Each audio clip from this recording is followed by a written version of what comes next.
signed up for this! We have come to rule without mercy. This was a bad idea!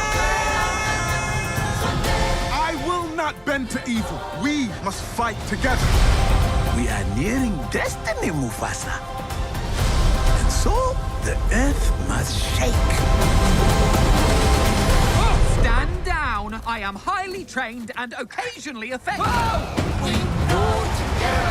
Hi Aaron, hi Kelvin, hi Tiffany. It's James Wigney from News Corp in Australia. How are you all? Good, thank you. How about you? Which state are you in Australia right now? I'm in Victoria. Have you Victoria. Are you in Melbourne? been? I am, yes. Amazing. I lived in Fitzroy while I was doing FO. Yeah.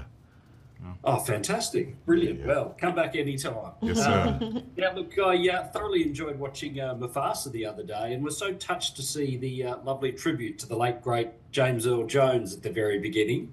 But Aaron, how was it for you following in the footsteps of arguably cinema's greatest voice? And how did you approach that? Wow. I'm totally in alignment with you. I think it is cinema's greatest voice. And you know, I was nervous. I certainly had fears because, yes, within the context of The Lion King, James Earl Jones is an enormous inspiration to me. But even outside of the context of that, he's always been an enormous inspiration to me as an artist. His artistry in its entirety is, in my view, unmatched.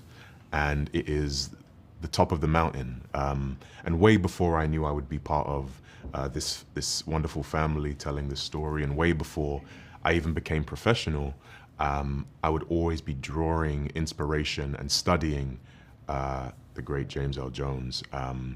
He's phenomenal, so yeah. Tiffany, these movies going right back to the animated original are so beloved. What's your earliest Lion King memory and what did it mean to you?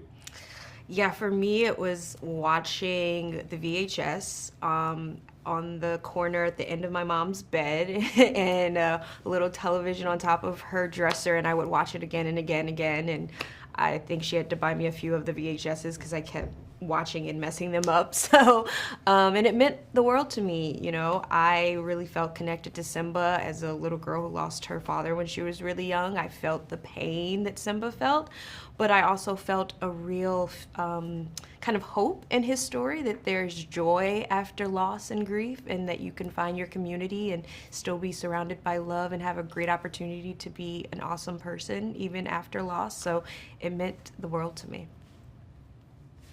Kelvin, Scar is one of the great Disney villains, and Jeremy Irons did such a wonderful, almost sort of moustache twirling villain performance.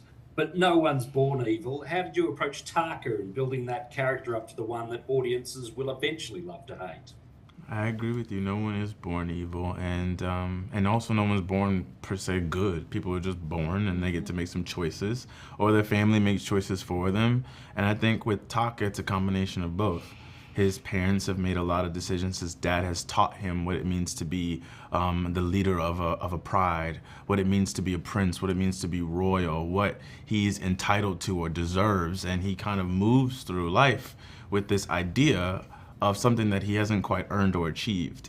And I think what's really cool about being able to take that iconic voice of what Jeremy Irons did was he personified that idea of privilege and representing yourself and presenting as if you have all the riches. And there's this elitism, this self-proclaimed elitism that exists in the voice and the slickness and the humor. So it was trying to strip it back of what a kid that doesn't understand what that is, but reaching towards it. And that's how I kind of play with Taka. Aaron, am I right in thinking you're a bit of a Lin-Manuel Miranda mega fan? How was your experience singing for him? Was he right there with you? He was present on Zoom throughout my session, and I mean, as you know, I think Lin-Manuel Miranda is just a phenomenal artist, and also a very beautiful human being. You know, a good friend of mine, of ours. I was, you know, I never imagined that Disney would give me a call and ask me to sing a couple of Disney songs for them. You know, I really only ever sang within the context and the safety of my shower prior to that. So I think, you know, to be entrusted with that responsibility was a really wonderful thing. And Lin-Manuel Miranda and his team, I have to celebrate them and give them their flowers, because without them, I wouldn't have been able to serve the beautiful songs that Lin-Manuel Miranda wrote for this film. Fantastic. All right. Well, look, thank you all so much for your time. Much appreciated. Really enjoyed the film, and all the best with it.